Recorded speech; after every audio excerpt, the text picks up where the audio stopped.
I'm going to put it at 10,000 emails that we have received since we opened up this tip line. This would be insane.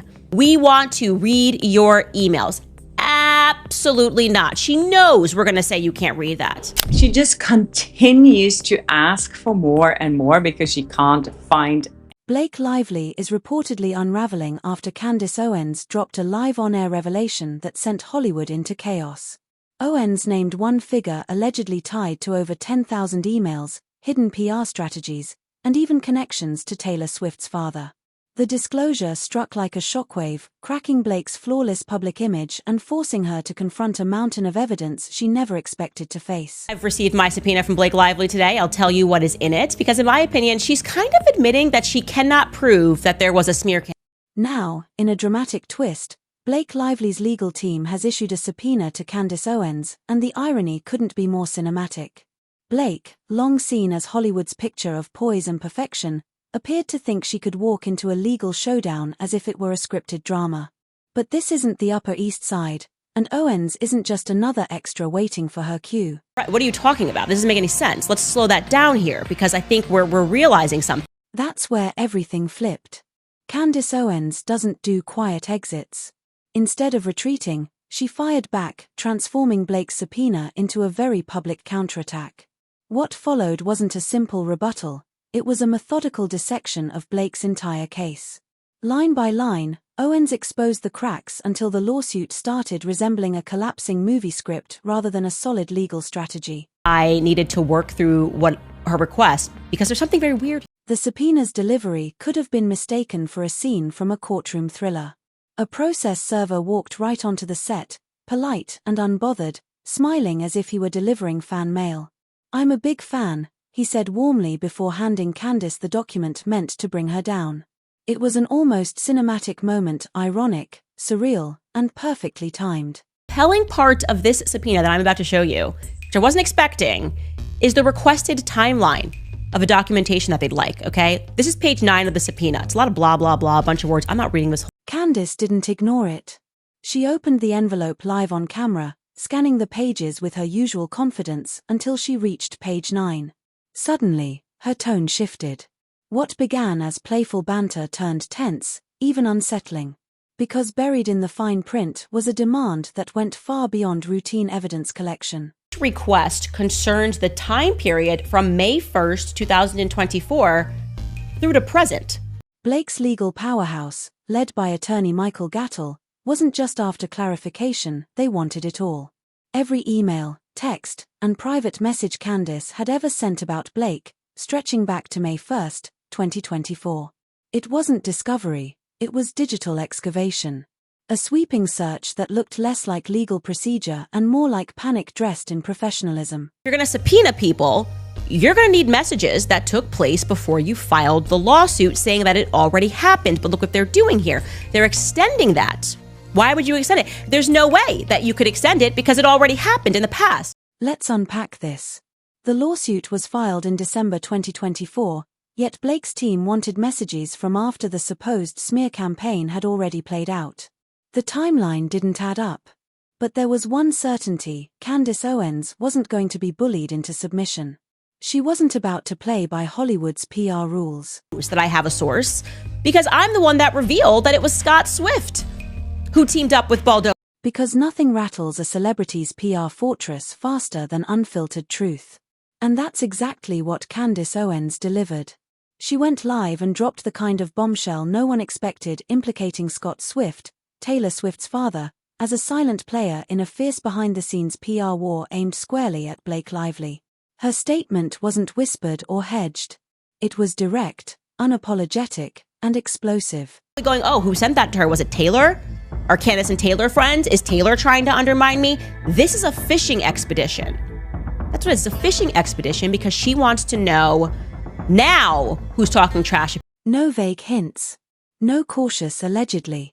Just a clear, confident claim. Scott Swift was reportedly backing Justin Baldoni in his standoff with Blake. The revelation hit Hollywood like a lightning strike. You could almost hear publicists across Los Angeles choking on their green juices as the story spread. Sloppy. I think that's legal strategy, is to get these people like me and Steph with the deeds to say we're not giving that information so they can go, oh, look, something is happening. So why did Blake's team go after Candace so aggressively? Simple, no other outlet had this information. Not TMZ, not Variety, not even Page Six. Only Candace. Which means someone inside the circle talked. Not a random staffer, but someone with real access, the kind that sits backstage and hears everything. Overnight, the illusion of control shattered, and the entire PR operation was suddenly under the spotlight. Up, sweetheart, it's everyone. Everyone dislikes you because after Brian Friedman dropped the receipts, we all got invested and we're covering this organically. Blake's panic wasn't about falsehoods, it was about exposure. The subpoena wasn't meant to clear her name, it was a desperate attempt to contain a story that was already spreading like wildfire. What looked like a legal move was really a PR emergency, a scramble to put out flames Candace had ignited with surgical precision. Campaign happening against you now? Yeah, we all read your words. We read your messages, we read your Khaleesi Dragons, and we're kind of sickened by the way that you bullied Justin Baldoni. Like, we read it, and we feel passionate about this case, and we're teaming up in the way that every parent and mother and woman and child that has been following this just wants to see justice brought to Justin Baldoni. Let's be honest, this lawsuit was never about justice. If Blake's team truly wanted the truth, they wouldn't be combing through inboxes and phone records like interns on a caffeine high. This wasn't defense, it was damage control. The goal wasn't to find facts, it was to stop the narrative before it sank their brand entirely. Piece of information that he wants leading up to when he filed this lawsuit. But obviously, we are going to assert reporter's privilege to protect our sources for how we got information about Blake Lively following her lawsuit being filed. I mean, common sense. Once Scott Swift's name entered the picture, everything shifted. What started as a defamation suit turned into a full-blown PR meltdown. Candace had what Blake's camp didn't, the receipts. And she dropped them publicly, unfiltered and unafraid. What began as a celebrity feud quickly spiraled into a tactical legal war, dressed up as courtroom procedure but driven by reputation and revenge. Important because she's done everything in her power to try to avoid this and mislead both the judge and the public. Blake soon learned the hard way. Secrets don't stay buried when Candace Owens is involved. Owens doesn't tiptoe around controversy, she digs. And this time, she dug deep enough to unearth everything Blake wanted to keep hidden. So you file that lawsuit saying if this is real, it really happened on December 20th of 2024.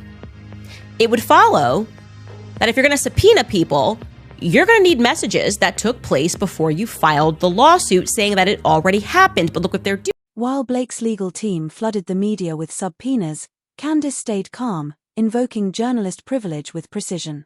She agreed to share materials only up to December 20th, 2024, the day the case was filed, and nothing beyond. Over 10,000 emails, tipsters, and confidential leads remained sealed.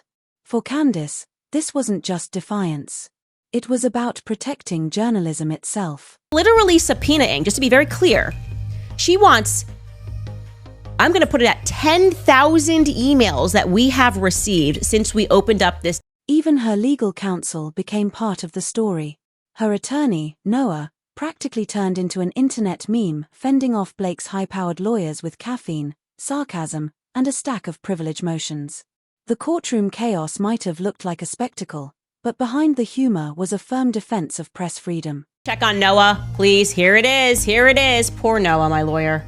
Or Rich Noah, my lawyer, because my legal life seems to be never ceasing. It just continues. Because at the core, this isn't just entertainment. It's principle. Candace Owens is standing on the oldest rule in journalism: protect your sources, no matter the pressure. Breaking that trust once would silence whistleblowers and destroy public confidence. She refused to be the one to let that happen. Still believe that the public is still stupid to comprehend what's happening here. This is effectively a PR strategy. Of course, we are going to say, we're not giving up all the people that gave us information. She knows that I have a source. Candace made it clear, send your subpoenas, call her evasive, accuse her of hiding evidence, it doesn't matter. She's not exposing the tipster moms, ex-employees, or assistants who spoke up. This case is about more than one celebrity feud, it's about setting a precedent. And she's not willing to set the wrong one. Mommy Sleuth. She's like, I want to know every Barbara and Sandy and Megan and every person that emailed you and Kyle and Kevin. We want to read your emails. Absolutely not. She knows we're going to. While Blake's team tries to spin the chaos as a noble search for truth, Candice stands her ground. She's not just defending herself, she's defending every anonymous voice that risks speaking out. This isn't rebellion, it's responsibility. If that shakes a few publicists, so be it. Your subpoena, as it pertains to any time before you filed your lawsuit, but you are not getting access to 10,000 emails for your fishing expedition so you can find out who leaked to me about Scott Swift. That's ridiculous. Blake's team entered the courtroom assuming they had control, confident, polished, and ready to intimidate. But instead of compliance, they were met with fire. The kind that doesn't just burn arguments, it burns entire PR strategies. In the end, what was meant to be a power play became a public spectacle, one that proved Candice Owens wasn't the one being outplayed. Forgotten themselves. You are alleging that he conspired behind the scenes to launch a smear campaign.